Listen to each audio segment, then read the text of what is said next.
America అధ్యక్షుడు Trump తలతిక్క నిర్ణయాల ప్రభావం హైదరాబాద్ పై కూడా చూపుతుంది. అన్ని మల్టీనేషనల్ కంపెనీలతో పాటు టీసీఎస్ లాంటి ఇండియన్ ఇంటర్నేషనల్ సంస్థలు కూడా భారీగా ఉద్యోగులను తొలగిస్తున్నారు. తాజాగా ప్రముఖ సంస్థ అమెజాన్ కూడా హైదరాబాద్ కార్యాలయాల్లో ఉద్యోగుల తొలగింపు ప్రక్రియ చేపట్టింది.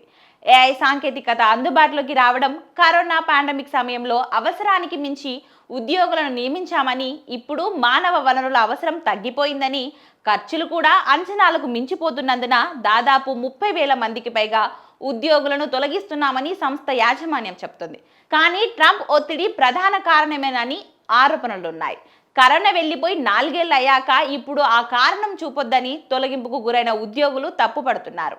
ఏఐ వల్ల ఊహించినంత మెరుగైన సేవలు అందించడం సాధ్యం కాదని, కేవలం అధిక లాభాల కోసం ఉద్యోగులను తొలగిస్తున్నారని, తక్కువ మంది ఉద్యోగుల చేత వెట్టి చాకిరీ చేయించుకోవడమే లక్ష్యంగా అమెజాన్ సంస్థ తప్పుడు నిర్ణయాలు తీసుకుంటుందని తొలగింపుకు గురైన ఉద్యోగులు విమర్శిస్తున్నారు.